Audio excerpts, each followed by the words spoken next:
Hello दोस्तों, welcome back to my channel Diwakar teach official.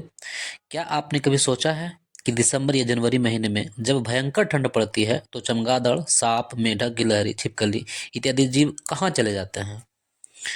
एवं वैदिक संस्कृति में नव वर्ष चैत्र यानी अप्रैल महीने में ही क्यों मनाया जाता है? आइए इसके बारे में हम आपको विस्तार से बताते हैं।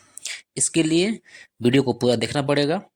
चैनल पर नए हैं तो चैनल को सब्सक्राइब करना पड़ेगा, लाइक करना करना पड़ेगा और शेयर करना पड़ेगा, और बेल आइकन प्रेस करना बिल्कुल भी नहीं भूलें। तो आइए शुरू करते हैं। ठंड के महीने में उत्तर पूर्वी एवं पश्चिमी भारत यानी पहाड़ी एवं मैदानी भागों में भयंकर ठंड पड़ती है। इस समय यूरोप, अमेरिका महाद्वीप में भी कड़ाके की ठंड पड़ती है। केवल ऑस्ट्रेलिया महाद्वीप में ही गर्मी का सीजन रहता है। इस ठंड के महीने में जिंदा रहने के लिए प्रकृति में पाए जाने वाले सभी जीव जंतु के पास कुछ न कुछ विशेषता पाई जाती है। भगवान ने मानव को बुद्धि दिया है जिससे वह सोच समझकर ठंड से अपने आप को बचा लेता है।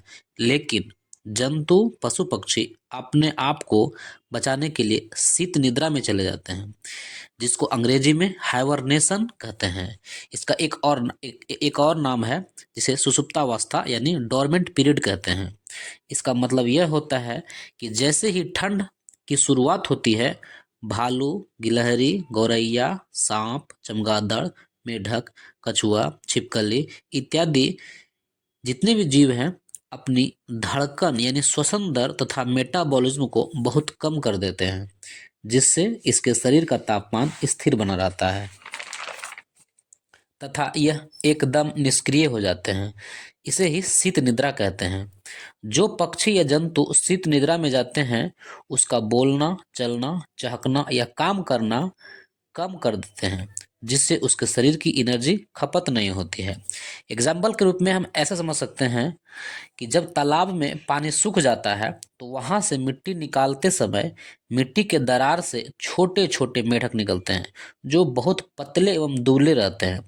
एक्चुअली में वह मेढक सुषुप्तावस्था में ही चले गए थे। इससे पहले ही वही मेढक का शरीर बड़ा होता था।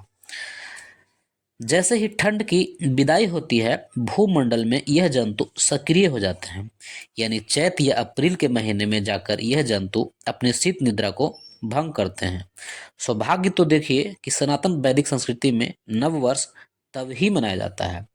1 जनवरी को नव वर्ष मनाने की परिपाटी तथाकथित आधुनिक कहलाने वाले सभ्यताओं में चल पड़ा है, लेकिन जंतु जगत के लिए यह किसी भी मायने में नव वर्ष नहीं हो सकता है। नव वर्ष तो वही हो सकता है जिसका संपूर्ण जीव जंतु स्वागत करे, और वह अप्रैल यानी चैत का महीना है।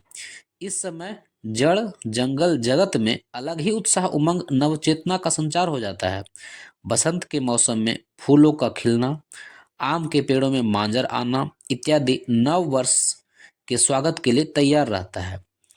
अब आप समझ ही गए होंगे कि शीत निद्रा क्या होता है और वैदिक संस्कृति में ही नव वर्ष यानी अप्रैल महीने में ही क्यों मनाया जाता है। एक बात और, जो यह जंतुओं में शीत निद्रा का गुण पाया जाता है, यह गुण मानवों में नहीं पाया जाता है, लेकिन वैज्ञानिक के द्वारा मानव को शीत निद्रा में ले जाने का कई बार प्रयोग हुआ है, लेकिन इसमें सफलता अर्जित नहीं हो पाई है। लेकिन यह शोध अभी भी जारी है। इस तरह और भी वीडियो पाने के लिए मेरे चैनल को सब्सक्राइब करें, लाइक करें, शेयर करें और बेल आइकन प्रेस करना बिल्कुल भी ना भूलें। तो मिलते हैं अगले वीडियो में, तब तक के लिए जय हिंद।